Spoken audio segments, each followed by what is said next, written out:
Vamos lá, né? Vamos conversar um pouco sobre a educação em Schopenhauer, né? É um tema um pouco esquecido da obra dele, porque geralmente a gente tende a priorizar o mundo como vontade de representação e tem aquela questão da vontade, a questão do conhecimento. Só que a educação ela foi discutida só na última obra dele, lá no Parega. E por ser uma obra tardia, né? Nessa época ele estava preocupado mais com a sabedoria de vida e tudo mais. Ele vai abordar alguns conceitos, digamos, não vou dizer tão rígidos assim, mas ele vai no Parega, né, como acho que você já sabe, vai abordar vários tópicos, né? Na questão da educação, ele vai colocar a função da educação como uma forma de ajudar o indivíduo a ter uma imagem, entre aspas, limpa, real do mundo. E nesse sentido, daqui a pouco a gente vai conversar sobre tipos de educação e tudo mais, mas ele vai buscar que, a partir do professor, a educação ela não interfira muito na visão pessoal que o indivíduo tem sobre o mundo. Como assim? No Schopenhauer, a educação ela tem como função principal orientar esse aluno a criar o próprio mundo, a criar a própria representação do mundo. E o professor, por exemplo, nesse sentido, ele não pode impor ao aluno algumas coisas, por exemplo, que podem estar erradas, assim. Pela criança ser, de certa forma, mais influenciável e tudo mais, quando o professor vai lecionar para uma criança, para um adolescente, ele vai comentar que o ideal seria não apresentar verdades, entre aspas, que poderiam ser tomadas como absolutas e que poderiam dar errado. Assim, ele vai, por exemplo, ele vai dizer, bom, para o ensino, né, que a gente tem hoje no Brasil, assim, ensino fundamental, ensino básico, ele vai dizer assim, olha pessoal, o ideal seria que a gente não apresentasse, por exemplo, a filosofia, dogmas religiosos e tudo mais, essas coisas que podem ser tomadas pelo estudante como uma verdade universal, como um conceito fechado, porque isso pode impactar na vida do indivíduo depois que ele sai da escola. Como assim? Ele vai tomar o desenvolvimento da criança como gradual, assim, sendo que ela precisaria adquirir o maior número de dados, o maior número de informações sobre o mundo e não julgar se o mundo é bom ou ruim, se aquela informação é boa ou ruim, mas simplesmente agregar o maior número de informações e de conhecimentos certos. Por exemplo, os conhecimentos de ciência natural na época do Schopenhauer, né? Ele tinha aquela visão de que a ciência era um conhecimento certo e tudo mais. Ele vai dizer que na educação do que a gente tem até o fundamental, ali até a oitava série, no ano, seria interessante ser ensinado apenas, por exemplo, línguas antigas como o latim e o grego, que antigamente eram estudados. Era importante também ser ensinado matemática e história. São coisas assim que, se tiver errado, não vai influenciar tanto na percepção do adolescente, né? quando ele sai da escola e se ele tomar aquilo como verdade absoluta, não vai acabar criando muitos preconceitos. Por exemplo, as questões matemáticas as equações, a geometria, por exemplo, se tiver errado ou não, geralmente a gente tem uma convicção de que elas são muito certas. Aí, no século XX vai ter todo aquele pessoal que vai começar a questionar essa parte, né? Mas não vamos entrar aqui agora. E a partir desses conhecimentos que não podem estar errados, não é que vão ser tomados, não é que vão ser ensinados como uma verdade absoluta, mas é que precisa ser ensinado para os alunos o maior número de conhecimentos que tem menor possibilidade de estar errado, de serem equivocados. E nesse sentido, né, ele vai até discutir a forma como se deve passar os conteúdos. Porque, assim, para ele vai fazer uma dicotomia entre duas formas. Uma forma natural de se ensinar, de lecionar, e também tem uma forma artificial. O que acontece? Na forma artificial, vai ser aquela forma que a gente está acostumado, que a gente é imposto os conceitos antes de a gente ter a experiência sensível daquilo que é ensinado. Por exemplo, muitas vezes a gente acaba aprendendo teorias matemáticas sem saber necessariamente o uso que a gente vai fazer delas. Por exemplo, vocês lembram de que a professora da 7ª série passava Bhaskara?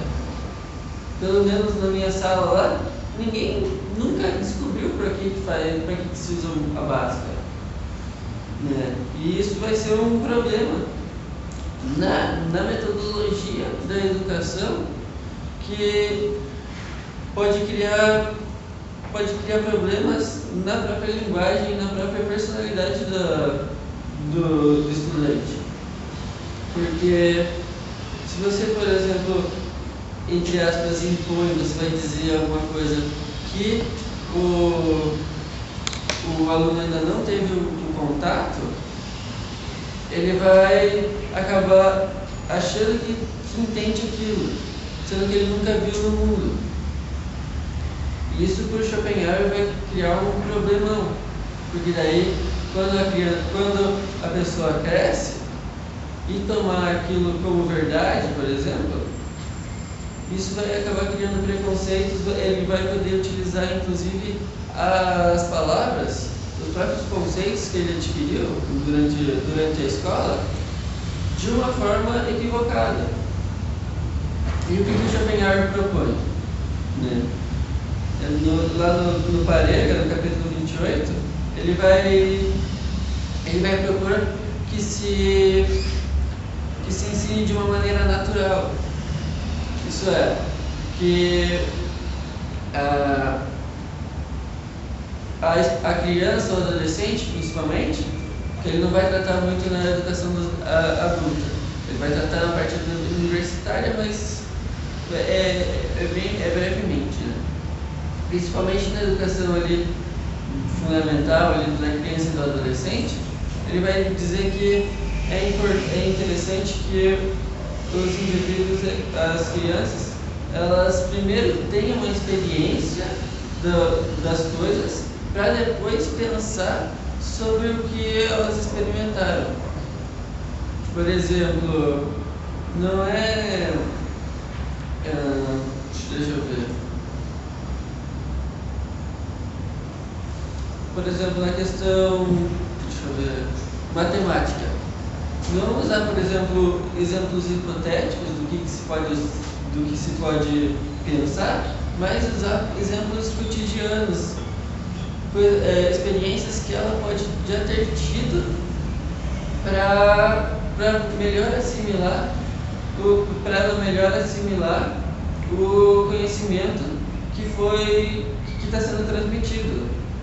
E aí, claro, precisa ser feito o papel do professor está em fazer essa transição didática, né, do conhecimento científico, de tudo que ele aprendeu, para adaptar o conhecimento, muitas vezes complexo que ele tem, para a realidade da criança.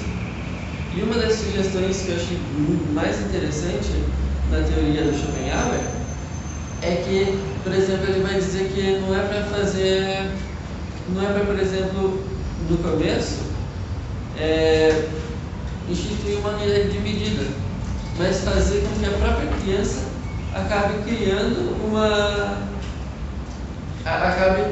a sua própria unidade de medida, então, criar a sua própria fonte de conhecimento a partir dela mesma e não de fora.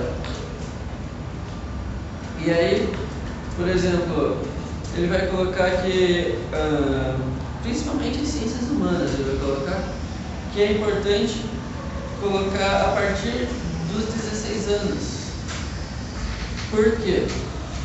Segundo ele,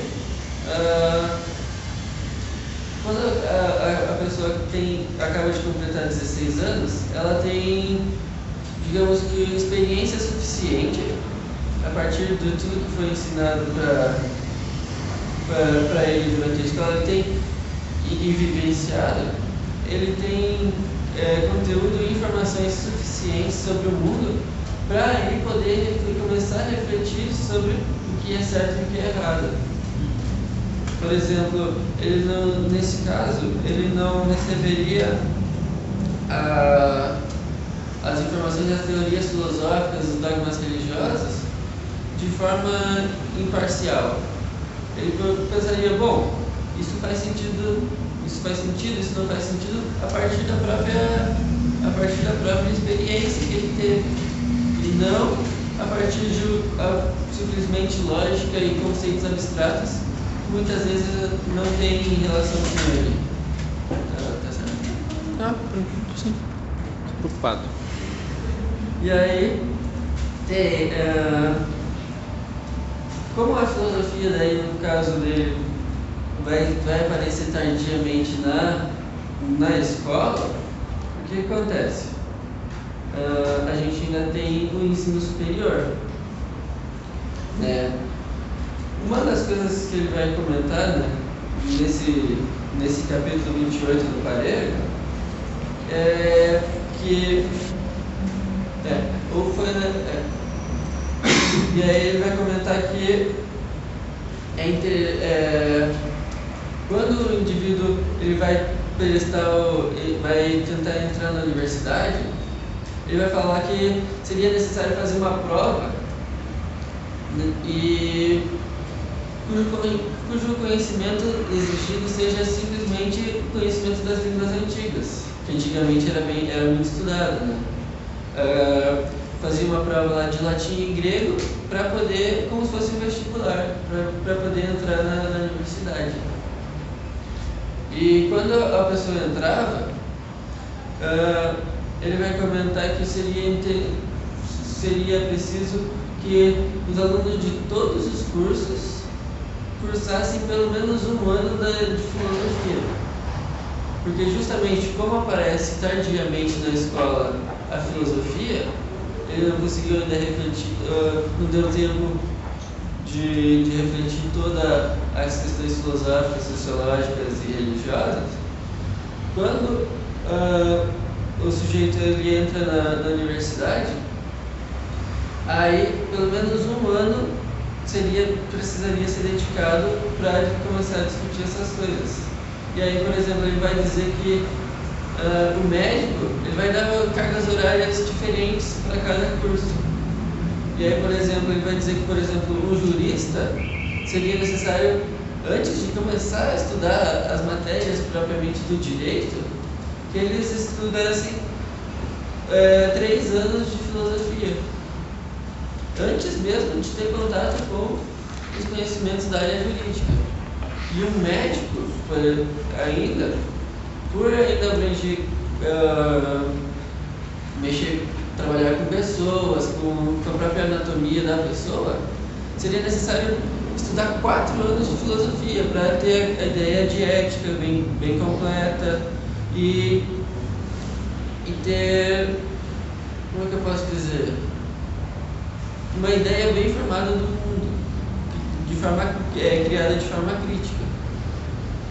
Lembrando que o Schopenhauer ele entrou para a faculdade de medicina, né? Quando ele estava mais jovem. Ele acabou abandonando, mas ele começou a estudar. Ele falou que a área dele mesmo era a filosofia. E eu acho que é isso.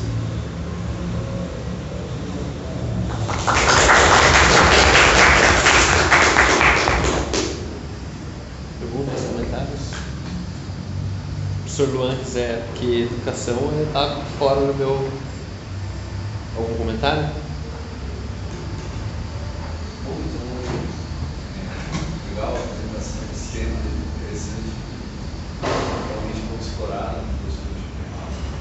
Lembra muito Emílio Rousseau, essa tradição de uma filosofia da educação a partir da experiência. Aí eu sempre pergunto, queria saber do que se esse tipo de concepção não leva a gente a questionar a educação formal. Em que medida há necessidade de educação formal nesse tipo de pensamento?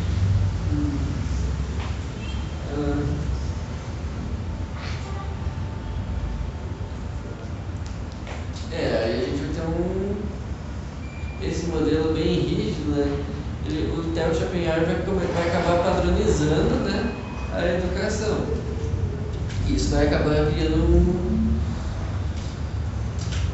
um problema se a pessoa não se adequa aos padrões, né? Inclusive, é uma coisa que eu acabei esquecendo de comentar, que ele vai fazer uma distinção. Ele vai fazer assim, bom, vai ter o currículo que todas as pessoas precisam saber, um currículo padronizado, mas também por exemplo, eu quero seguir na área de filosofia, eu quero seguir na parte de engenharia, mas também criar alternativas para que o indivíduo, no próprio sistema formal, ele possa seguir e ser orientado a partir das próprias aptidões. Então, assim, pelo menos na teoria do Schopenhauer, eu não consegui achar um problema que o ensino formal não conseguiria contemplar toda a educação do sujeito. Mas os conteúdos próprios da educação formal que ele vai apresentar, ele acaba dando conta tanto do conhecimento geral que as pessoas precisam adquirir, quanto dos conhecimentos particulares que cada um tem aptidões, que gosta. Então, assim, claro, isso atualmente seria um pouco complicado, porque achar, por exemplo, até profissionais de várias áreas para colocar em determinadas regiões. A ideia é bonita, mas a prática acaba ficando um pouco complicada de ser realizada. Eu tenho uma pergunta, não sei. Que é o seguinte, por exemplo, lá no Apresentação da Vontade, no primeiro livro, ele fala que, por exemplo, a matemática, quando a gente vai ensinar matemática para alguém, seria mais interessante fazer a pessoa intuir as coisas, para ela saber o porquê assim, do que simplesmente demonstrar. E daí ele critica lá esqueci o nome do cara, mas ele critica esse modo assim, demonstrativo da matemática, porque ele explica o funcionamento, mas ele não dá os motivos porque funciona assim, a pessoa meio que fica perdida. E aí, nesse sentido, também diz que essa espécie de fazer a pessoa intuir a matemática é o que mais chega perto assim, de demonstrar a verdade. Assim, você aponta, a pessoa sabe que é assim, enquanto a demonstração ela não tem fundamento. Então, esse segundo método ele demonstra realmente o fundamento, por exemplo, aqui do exemplo que é a matemática. E aí, como é que entra essa coisa? Porque você tinha dito para mim que no Parerga eu não li essa parte da educação. Como é que entra essa parte? Você tinha falado para mim para nós, que assim, não se foca tanto numa verdade absoluta. No entanto, ele está passando isso aqui como se fosse uma própria fundamentação de uma verdade. Então, se a pessoa encontra essa obviedade matemática, acho que matemática aqui entra como parte da intuição pura, né, de tempo, né? Então, é que ele vai comentar que não é a partir de uma demonstração que o professor ele vai demonstrar a partir do próprio professor para o aluno. Mas o papel do professor é justamente fazer o aluno perceber as próprias experiências, né, na educação natural, por meio da educação natural, a partir das próprias experiências, o sentido daquilo que está sendo aprendido. Então, assim, né, tanto é que ele vai acabar criticando o modelo artificial, que seria justamente, é assim e ponto.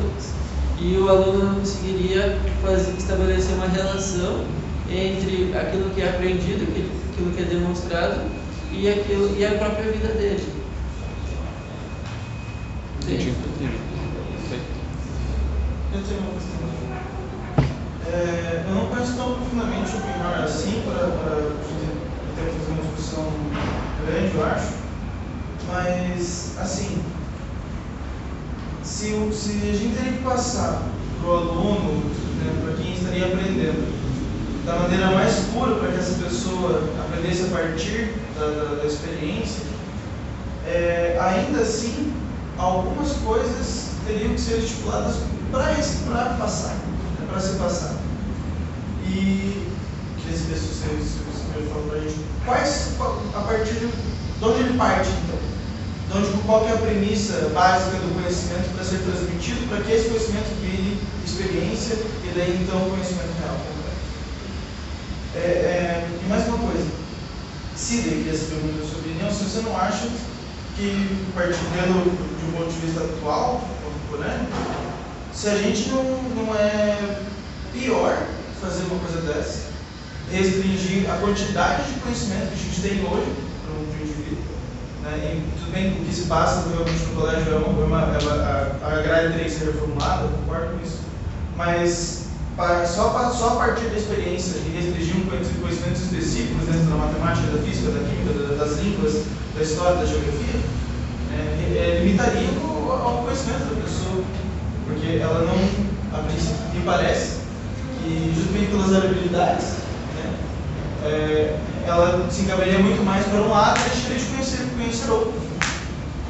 Eu queria saber isso. As duas perguntas. A primeira é sobre... A primeira, qual que é a premissa básica do conhecimento para ele ser experienciado, né, e depois conhecido pela pessoa?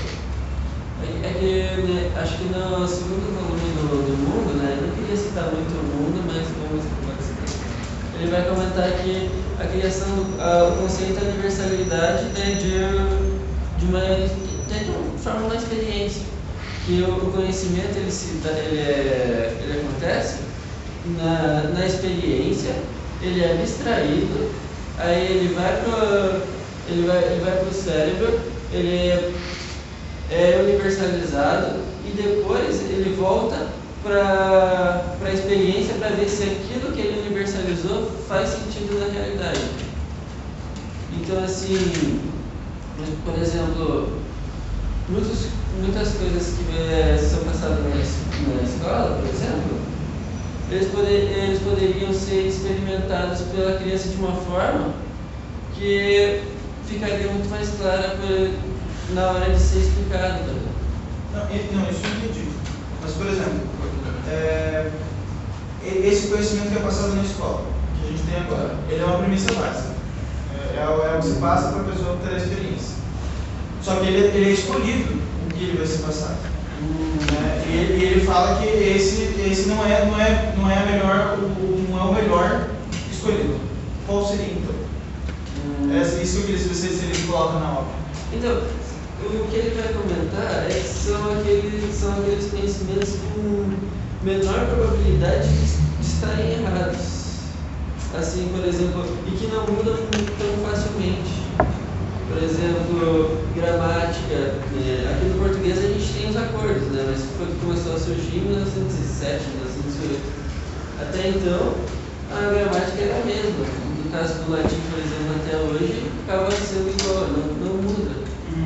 Então ele vai partir dessa.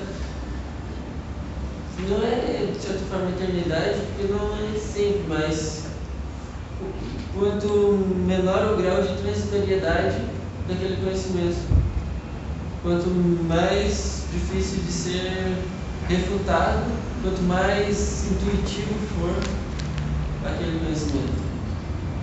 E aí, por exemplo, que nem, no caso como foi citado ali a matemática, né, geralmente a gente toma a matemática como uma coisa intuitiva.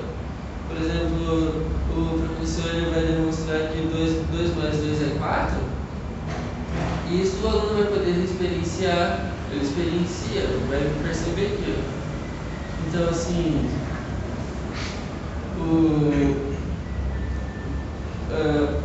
a partir do quão difícil, entre aspas, quanto mais difícil de ser refutado o conhecimento, mais melhor seria ser ensinado na escola, segundo Schopenhauer. E aí, por exemplo, mas quais os conhecimentos dentro da física? Quais os conhecimentos dentro da matemática? Ele vai falar, bom, então aí é preciso que a gente chame os especialistas da área. Aí, né, ele não vai titular e falar, você tem que estudar Bhaskara e não, sei lá, equação de terceiro grau. Ele vai dizer, bom, aí a gente chama os especialistas da área, a gente faz um conselho e eles determinam o que vai ser, quais os conhecimentos específicos dentro das matérias. E isso precisaria ser reformulado de 10 em 10 anos para continuar se atualizando e não acabar ensinando coisas que não têm relação, né, como a história vai mudando e tudo mais,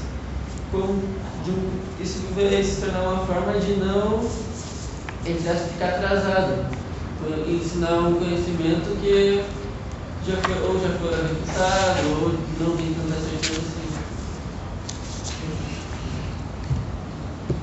Isso. Então tá, deu em cima do tempo de perguntas.